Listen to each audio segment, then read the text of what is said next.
পাহাড়কন্যা বান্দরবন ভ্রমণের যে নিষেধাজ্ঞা ছিল গত ১ অক্টোবর থেকে পর্যটকদের জন্য তা তুলে নেওয়া হয়েছে। অনায়াসে তাই বেরিয়ে আসতে পারেন দেশের উঁচু পর্বতশৃঙ্গ কেওক্রাডাং থেকে।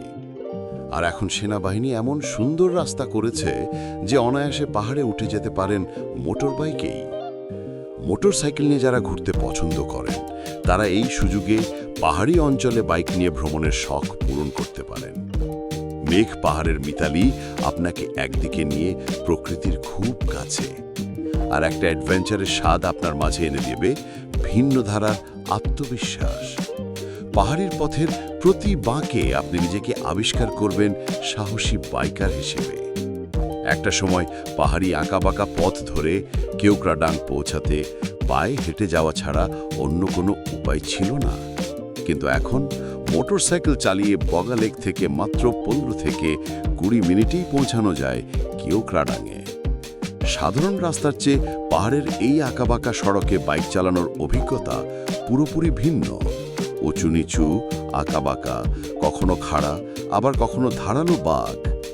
এ যাত্রার অভিজ্ঞতা থেকেই জেনে নেওয়া যাক পাহাড়ের রাস্তায় বাইক চালানোর কৌশল। কিন্তু যেখানে পৌঁছবেন আর যা অভিজ্ঞতা সঞ্চিত হবে তার জাবর কেটে চলে যাবে সময় যখন উঁচু পাহাড়ে ওঠার সক্ষমতা হারাবেন বয়সের কারণে।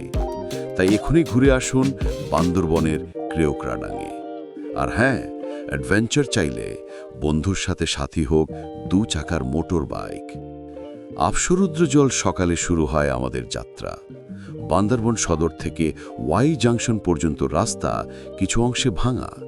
এছাড়া 2 পাশের নয়নাভিরাম দৃশ্য অবলোকন করতে করতে আমরা রুমা বাংলাদেশ সেনাবাহিনীর ট্যুরিস্ট অ্যাসিস্ট্যান্স সেন্টারে পৌঁছাই। এখানে বাংলাদেশ সেনাবাহিনীকে পর্যটকদের তথ্য দিয়ে ফর্ম পূরণ করতে হয়। এই ফর্মের জন্য মাথাপিছু 50 টাকা করে জমা দিতে হয়। এই ফর্ম রুমা পুলিশ ফাঁড়ি, বগা লেক চেকপোস্ট ও কেওক্রাডাং চেকপোস্টে দেখাতে হবে। কাজটি সাধারণত গাইডরা করে থাকেন। ছবির মতো সুন্দর দৃশ্য পর্যটকদের দৃষ্টি কাড়বে। তবে উঁচু পাহাড়ের রাস্তাগুলোয় অসংখ্য ধারালো বাঁক রয়েছে, তাই গতি ঠিক রেখে প্রতি মোড়ে মোড়ে হর্ন বাজিয়ে রাস্তা অতিক্রম করতে হবে। মোড় অতিক্রম করার সময় যথাসম্ভব আমরা নিজের পাশে থাকার চেষ্টা করছিলাম। মোড়ে ওভারটেকিংয়ের মনোভাব সম্পূর্ণ বাদ দেওয়া উচিত। প্রয়োজনে অন্য গাড়ি বা মোটর বাইক অতিক্রম করে দ্রুত নিজের পাশে ফিরে আসা জরুরি। আগে যেতে হবে এমন চিন্তা না করাই ভালো।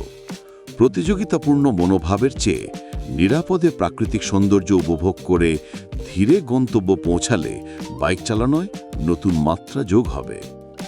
পাহাড়ি রাস্তায় বাইক চালানো যেন এক নতুন অভিজ্ঞতা। তবে এই রোমাঞ্চের সঙ্গে জড়িয়ে আছে চ্যালেঞ্জও।